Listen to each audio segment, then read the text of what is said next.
Alright, so today let's talk about my camera and tech equipment that I have in my camera bag all the time. So let's get started.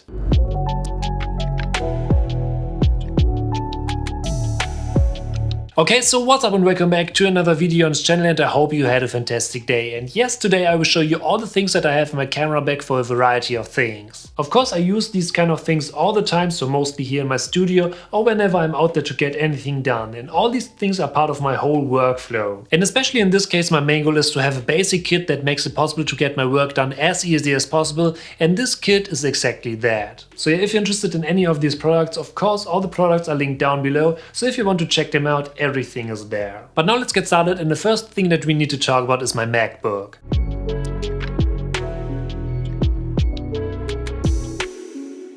And yes, this one is an old MacBook Pro. I mostly use that to edit photos or to create backups on the go, and that's it. I always try to avoid to edit 4K videos with it because the 4K files of my, and this is a quick spoiler alert here, Canon R5 are not that easy, and since it's an old MacBook it just can't handle these files. But in contrast to that, if I need to edit any POV photography sessions, so some 1080p or 4K GoPro footage, that's not a huge problem here. But I definitely need to mention that I want to buy an M1 MacBook this year so I can get more work done on the go, so yeah, there will be an upgrade for sure. But so far my old MacBook is just for photo editing and some backup stuff. Next to the MacBook Pro I always have my Ef Express card reader with me for my Ef Express card, which is this one right here with 512GB. I know these cards are really expensive, but especially if you work with a Canon R5 or any kind of cameras like that, you definitely need one. And next, of course, I always have the AirPods Pro in my camera bag as well, and these are my go-to headphones. They are just perfect, and especially the noise cancelling is just phenomenal. On top, for on-the-go audio recordings, I mostly use the Rode Videomic Pro Plus. In my opinion, it's still one of the best microphones in this price category. In the end, it's small, compact, and it fits in most camera bags, so that's everything that you need for any good audio recordings. Especially here, I recommend to invest some more money because yeah, it's just better. And last but not least, another quick tip here that I want to mention is this mini tripod here. I know most of the people always use the Gorilla Pods, and yeah, they are fine,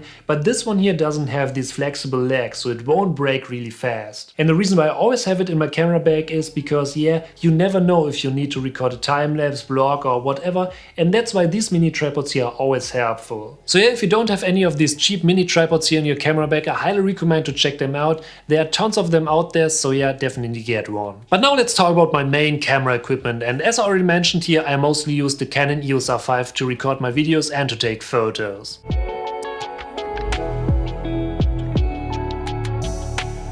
And yes, the Canon R5 is absolutely my favorite hybrid camera for all kind of photo and video productions. It's just a great camera for a variety of things, and there are already a lot of videos on my channel about this camera, so if you're interested in some more details about it, you can easily check them out. But in some cases I have a backup camera in my camera bag as well, and in this case I mostly use the Canon Eos R. It's in my opinion still a fantastic camera, especially for photography, and whenever I need a second camera I can easily pick it up to get started. And as we already started to talk about camera equipment, of course we need to talk about lenses next, and here I mostly use 3 lenses.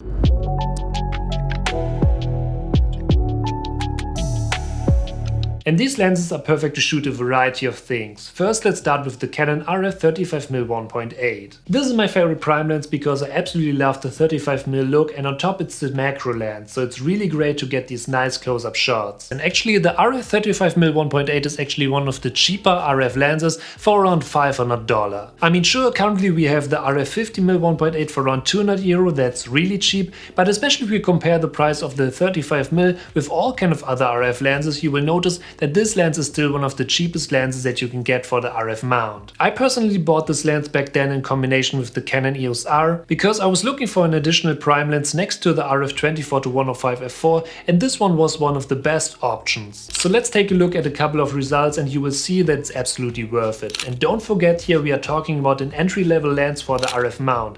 I mean, sure, $500 is a lot of money, but compared to some other RF lenses, that's super cheap. And on top, this lens is small and super light, so you can simply travel around with it without having any huge problems. Because if we take a look at the 35mm, we can see that there are just 2 switches for the focus settings and the stabilization, and of course the focus ring next to the additional ring that you can use for specific settings as an example. And yes, in this case I always use this additional ring to set up my ISO, because in this case I don't need to switch to the menu to adjust all my settings like the shutter speed speed, aperture or ISO. And yes, to use this additional ring is actually a really nice feature because it makes the whole photography workflow way easier. There are also a lot of POV photography sessions with the 35mm 1.8 here on my channel, so if you want to check out some more sample images, I can highly recommend to watch a couple of these episodes. And yes, still today I would say it's still one of the best lenses that you can get in that price category. So for example, if your budget isn't that big but you want to make the jump to the RF mount, I can highly recommend to check out the 35mm. It's still one of my favorite RF lenses. If we now move on to the second lens that I always have in my camera bag, I definitely need to mention the Canon Rf24-105, which is my all-in-one lens. Because if I don't really know what kind of photos I want to take or what kind of videos I need to record,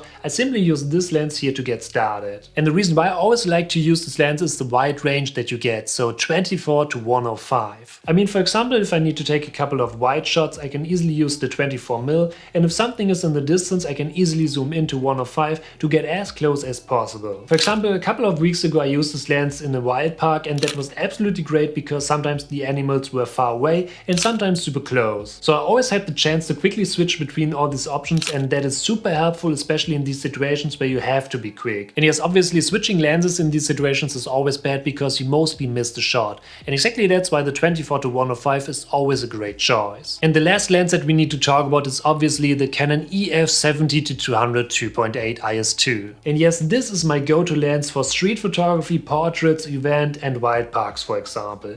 It's just a really good lens. The range from 70 to 200 is absolutely phenomenal, and I bought this lens used a couple of years ago for a really low price. So yeah, if you don't have a 70 to 200 at home, I highly recommend to check out this lens because it's super helpful to have it in your camera bag. But now let's move on to the next topic, and here we need to talk about another camera, and this one is the DJI Mavic 2 Pro.